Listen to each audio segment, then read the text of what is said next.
खबर से करते हैं बड़ी खबर अमेरिका से आ रही है। अमेरिका के मिसौरी में हाई स्कूल में गोलीबारी हुई है। जी हां, एक बार फिर अमेरिका में गोलीबारी हुई है। इस बार हाई स्कूल में गोलीबारी हुई है और गोलीबारी में करीब बताया जा रहा है 2 लोगों की मौत हुई है। जी हां, जानकारी ये मिली कि 2 लोगों की मौत हुई है।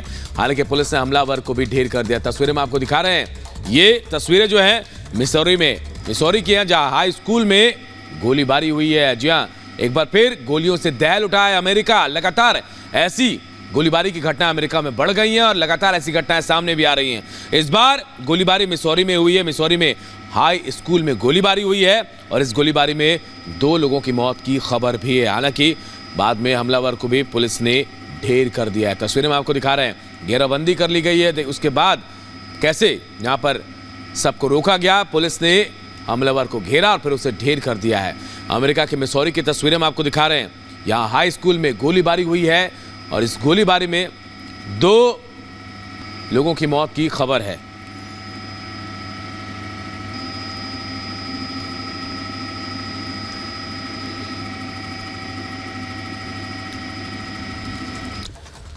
और देखिए, ब्रिटेन को नया प्रधानमंत्री मिल गया। ऋषि सुनक जो भारतीय मूल के हैं, वो ब्रिटेन के अगले प्रधानमंत्री होंगे। लेकिन उनके सामने बड़ी बड़ी चुनौतियां भी हैं, क्योंकि ब्रिटेन की अर्थव्यवस्था को संभालना सबसे बड़ी चुनौतियों में से एक है।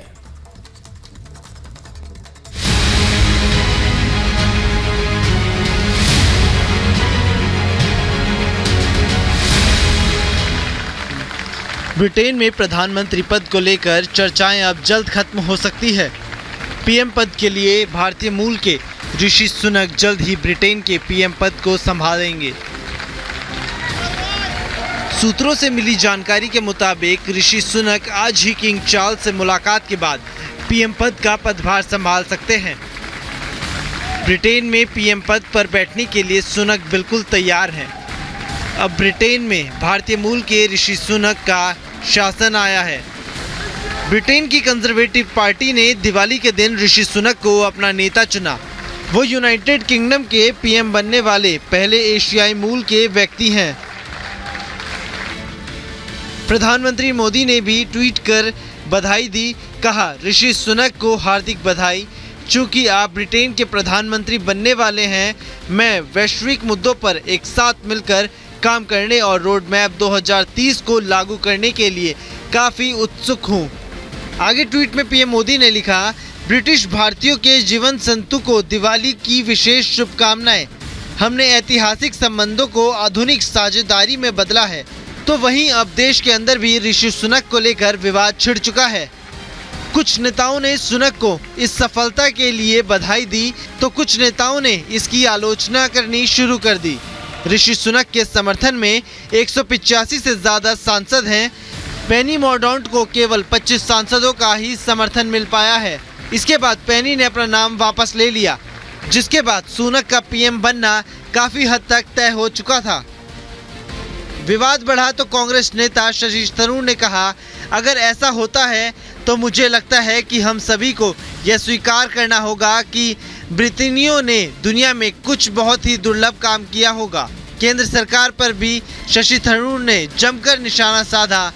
तो वहीं महबूबा मुफ्ती ने भी सरकार पर जमकर हमला बोला। साथ ही तंज कसते हुए कहा कि ब्रिटेन में अल्पसंख्यक को पीएम के रूप में चुना गया और यहां अभी भी बेड़ियां जकड़े हुए हैं। इतना ही नहीं, महबूबा मुफ्ती ने कहा कि यहां पर अभी भी एनआरसी और सीएए जैसे विभाजनकारी और भेदभावपूर्ण कानून हैं। हालांकि जल्द ही ऋषि सुनक पीएम पद को संभाल सकते हैं। Bureau report, Republic Bharat. और देखिए, जिस वक्त ऋषि सुनक प्रधानमंत्री बनने वाले हैं ब्रिटेन के, उस वक्त ब्रिटेन की अर्थव्यवस्था गिरी हुई है। बार बार प्रधानमंत्री बदलने से सत्तारूढ़ पार्टी कंजर्वेटिव पार्टी की साख पर असर भी पड़ रहा है और दूसरी तरफ यहां राजनीतिक अस्थिरता भी है। हालांकि ऋषि सुनक ने कहा कि वो प्रधानमंत्री बनकर देश की अर्थव्यवस्था को सुधारने पर पूरा फोकस करेंगे और अर्थव्यवस्था सुधार कर रहेंगे। रिपोर्ट आपको दिखाते हैं।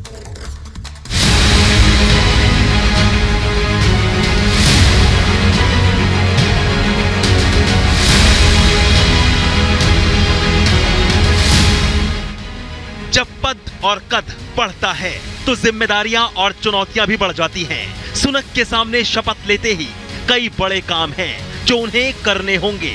राजनीतिक हो या आर्थिक मोर्चा, ब्रिटेन फिलहाल अस्थिरता के दौर से गुजर रहा है।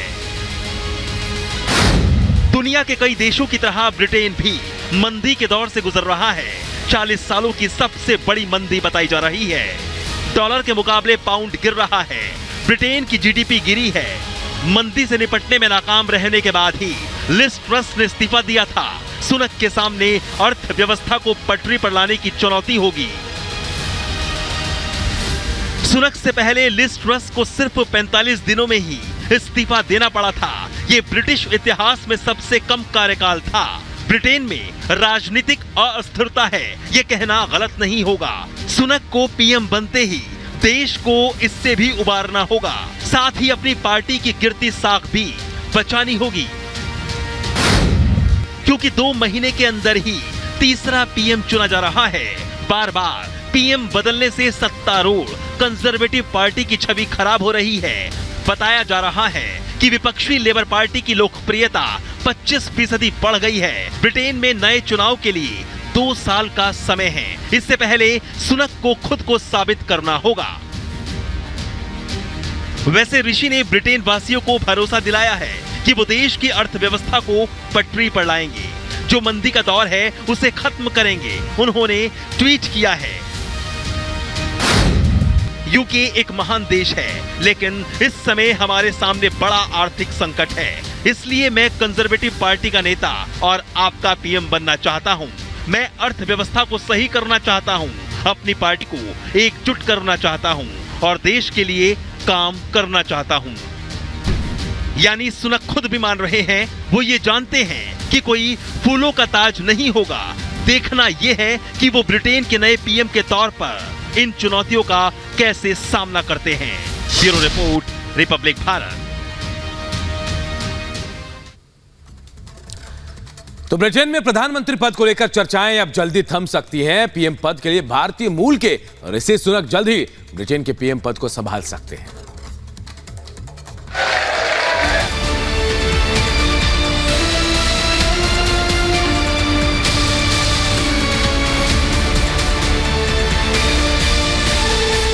दुनिया में भारत और भारतवंशियों का डंका बज रहा है।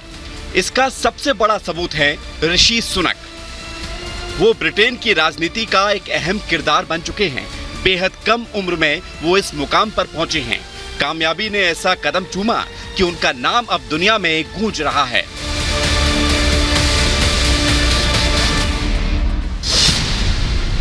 सुनक के पूर्वज पंजाब के रहने वाले थे, जो विदेश में जाकर बस गए। उनके पिता का जन्म केन्या तो मां का जन्म मौजूदा तंजानिया में हुआ था। सुनक का जन्म ब्रिटेन के हैम्पशायर में हुआ था 12 मई 1980 को। उन्होंने अमेरिका की स्टैनफोर्ड यूनिवर्सिटी से एमबीए किया। ऑक्सफोर्ड यूनिवर्सिटी से राजनीति, दर्शन और अर्थशास्त्र की पढ़ाई की। राजनीति में आने से पहले वो एक इन्वेस्टमेंट बैंकर थे। राजनीति में उनके कदम करीब 8 साल पहले पड़े थे। वो कंजर्वेटिव पार्टी में शामिल हुए। इसके बाद उन्होंने सांसद का चुनाव लड़ा। 2015 में पहली बार चुनाव लड़ा और सांसद चुने गए। 2017 में दूसरी बार सांसद बने। 2018 की थेरेसा सरकार में मंत्री बनाए गए। 2019 में फिर से सांसद बने। इसके बाद जॉनसन सरकार में वित्त मंत्री का पद संभाला। ऋषि के निजी जीवन की अगर बात करें तो उनकी पत्नी का नाम अक्षता सुनक है। वो इन्फोसिस के सह संस्थापक नारायण मूर्ति की बेटी हैं। 2009 में ऋषि अक्षता की शादी बेंगलुरु में हुई। ऋषि की 2 बेटियां भी हैं, जिनका नाम अनुष्का और कृष्णा है। ऋषि सुनक की गिनती ब्रिटेन के अमीर लोगों में होती है। उनकी करीबियों का कहना है कि ऋषि को अपनी संस्कृति से काफी लगाव है। ये कहा जाता है कि भले ही उनका परिवार दशकों से विदेश में बसा है, लेकिन भारतीय संस्कृति से उनका जुड़ाव खत्म नहीं हुआ है।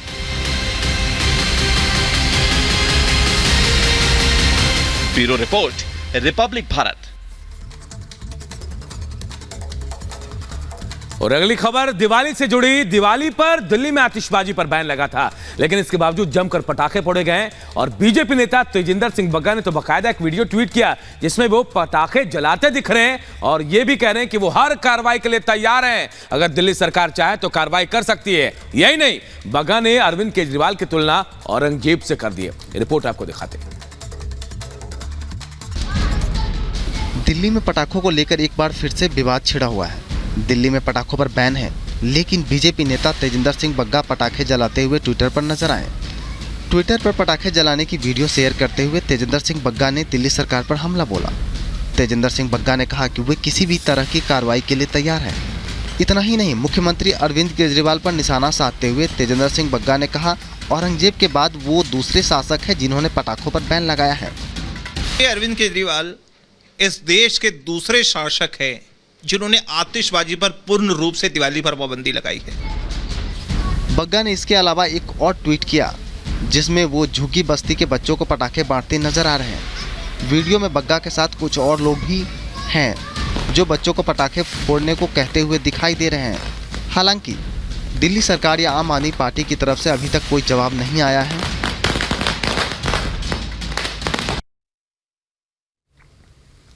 तो देखिए, दिल्ली में जहां दीपावली के मौके पर पूरा देश रोशन हुआ तो दिल्ली में भी रोशनी नजर आई, लेकिन कई जगहों पर अगजनी की खबरें भी आई है। हम आपको अगजनी की 3 तस्वीरें दिखाते हैं जिसके जरिए आप समझ सकते हैं दियों की रोशनी के बीच कैसे आग का तांडव भी यहां देखने को मिला है। ये 3 तस्वीरें हम आपको दिखा रहे, देखिए इन तस्वीरों को देखकर समझिए कई जगहों पर अगजनी की खबरें आई है। बरेली के शोरूम में आग लगी है, सर्विस सेंटर में आग लगी, पोटास में विस्फोट हुआ है, तो वहीं शोरूम में भी आग लगी है। देखिए, ये अगजनी की खबरें हैं जिन्होंने दिवाली की रोशनी को फीका कर दिया। इसके बाद ये अगजनी की खबरें हैं, जनहानि की भी कहीं से खबर आ रही है, लेकिन अगजनी ने काफी नुकसान भी पहुंचाया है।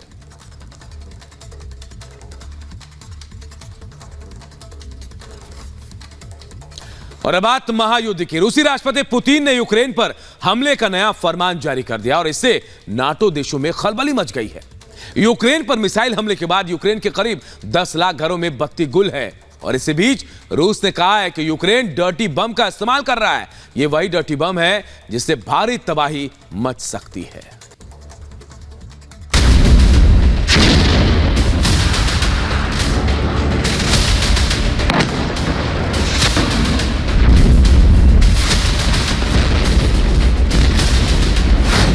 पुतिन का नया फरमान, नाटो क्यों हुआ परेशान?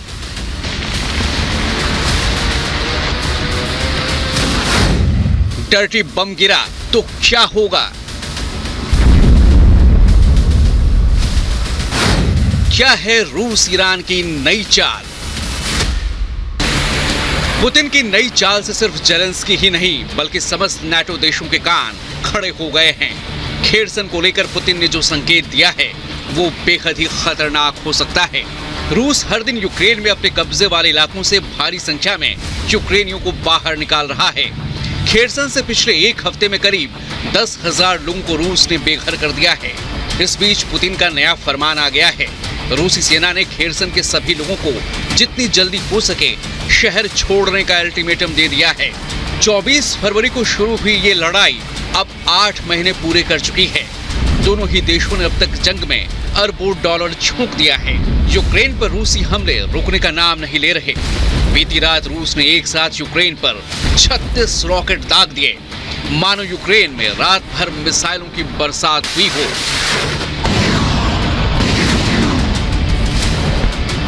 यूक्रेन के घरों में बिजली गुल है।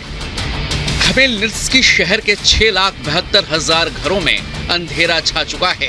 माइकोलिव शहर के 1,88,000, वोलिन के 1 लाख घर, चरकासी के 2,40,000, रिवने के 1,74,000, किरोवोग्राद के 61,000 और ओडिशा शहर के 10,000 घरों की बिजली गुल है। रूसी राष्ट्रपति व्लादिमीर पुतिन किसी बड़ी रणनीति को अंजाम देने में जुटे हैं। बेलारूस का रूसी सेना को सैन्य सहयोग इसी कड़ी से जोड़कर देखा जाने लगा है। खेरसन से नागरिकों को बाहर निकालने के पीछे उनकी कोई बड़ी मंशा दिख रही है। पहले यूक्रेन की राजधानी कीव पर मिसाइल हमला और उसके बाद उसके प्रमुख शहरों के एनर्जी सिस्टम पर प्रहार करने के पीछे पुतिन की बड़ी योजना छिपी है। नाटो सेना हाई अलर्ट पर है। विशेषज्ञों का कहना है कि अगर नाटो इस जंग में कूदा तो यूक्रेन जंग को तीसरे महायुद्ध में तब्दील होने से कोई नहीं रोक सकता।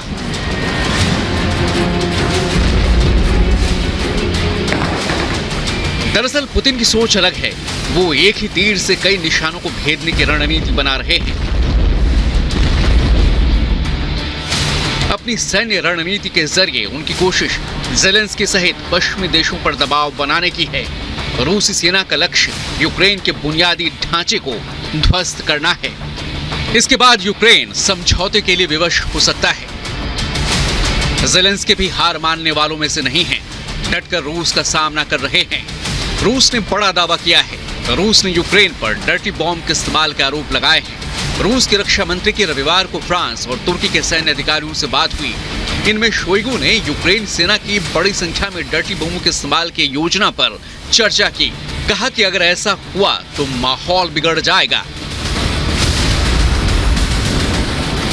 ऐसे में ये जानना जरूरी हो जाता है कि रूस ने यूक्रेन पर जिस डर्टी बम के इस्तेमाल का आरोप लगाया है वो क्या है, इससे कितना नुकसान हो सकता है और रूस किस तबाही की बात कर रहा है।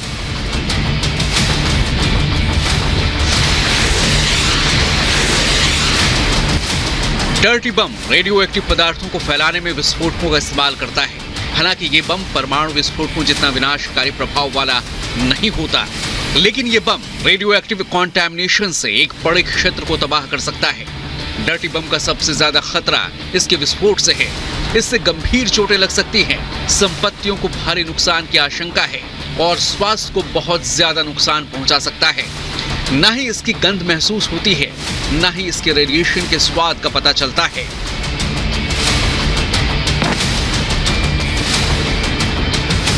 तो वहीं यूक्रेन ने रूस के इन आरोपों को सिरे से नकार दिया है। अमेरिका ने भी रूस के आरोपों को बेबुनियाद बताया है। यूक्रेन के राष्ट्रपति ज़ेलेंस्की ने यह दावा किया है कि पुतिन फॉल्स फ्लैग ऑपरेशन के जरिए खेरसन के हाइड्रो इलेक्ट्रिक डैम पर हमला कर सकते हैं। उन्होंने कहा कि अगर ऐसा हुआ तो यूक्रेन में भारी तबाही आ सकती है।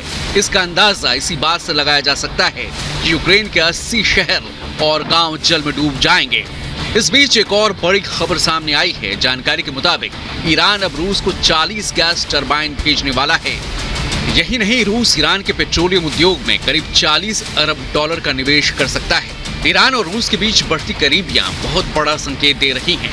पुतिन एक बड़ी स्ट्रैटेजी पर काम कर रहे हैं। जिस रूस और ईरान के बीच के संबंध हमेशा तल्ख रहे, अब वो जंग में एक साथ हो गए हैं। बहरहाल अब ये जंग क्या नया मोड़ लेगी, ये तो वक्त ही बताएगा। Bureau report, Republic Bharat.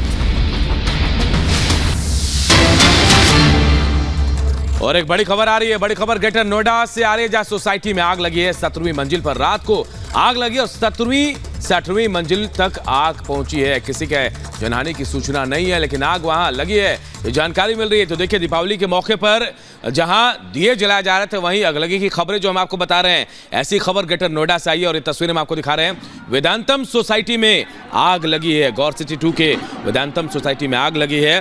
Fire brigade की गाड़ियां मौके पर पहुंची और आग बुझाने की कोशिश की जा रही है। ग्रेटर नोएडा से खबर आई है, 17वीं मंजिल पर रात को आग लगी। 17वीं से 18वीं मंजिल तक ये आग पहुंची, लेकिन किसी भी जनहानि की सूचना नहीं है। देखिए कितनी ऊंचाई पर यह आग लगी और कैसे आग लगी उसकी तस्वीरें हम आपको दिखा रहे हैं। ग्रेटर नोएडा की तस्वीरें, जहां वेदांतम सोसाइटी गौर सिटी 2 के एक सोसाइटी में आग लगी है और ये 17वीं मंजिल पर आग लगी थी, लेकिन ये आग का दायरा जो है 18वें फ्लोर तक चला गया। वहां भी आग पहुंच गई। दमकल की गाड़ियां मौके पर पहुंची, आग बुझाने की कोशिश की जा रही है। तो देखिए अगलगी की तस्वीरें, हम खबरें भी आपको सुबह से बता रहे हैं कि एक तरफ दियों से पूरा देश रोशन हुआ था, आतिशबाजी हुई थी, लेकिन इसी आतिशबाजी के बीच अगलगी की खबरें भी आई थी। और ये खबरें जो हैं वहाँ हम आपको लगातार दिखा रहे हैं कैसे आगजनी हुई थी। और ये खबरें इस वक्त जो तस्वीरें हम आपको इस बड़ी स्क्रीन पर दिखा रहे हैं, ये वेदांतम सोसाइटी गौर सिटी 2 का ये वेदांतम सोसाइटी बताया जा रहा है, जहाँ 17वीं मंजिल, ये मंजिल जो है 17वीं मंजिल है जहां आग लगी। उसके बाद इसका दायरा जो है वो और ऊपर चला गया, 18वें फ्लोर तक ये आग पहुंची थी। उसके बाद दमकल की टीम मौके पर पहुंची, आग बुझाने का काम चल रहा है। हालांकि किसी भी जनहानि की खबर नहीं, लेकिन आग की इन तस्वीरों को देखिए, भयावह है। इतनी ऊंचाई पर आग लग जाए तो इसे बुझाना भी थोड़ा मुश्किल काम होगा, क्योंकि 18वीं मंजिल पर 17वीं मंजिल पर पहुंचना पड़ता है। उसके बाद आग बुझाने का काम शुरू होगा। तो तस्वीरें हम आपको दिखा रहे हैं, आप देखिए फर्स्ट इन एक्सक्लूसिव, ये गौर सिटी 2 की तस्वीरें जहां वेदांतम सोसाइटी में आग लगी। हालांकि किसी जनहानि की खबर नहीं है, लेकिन ये आग 17 से 18वें मंजिल पर भी पहुंच गई है।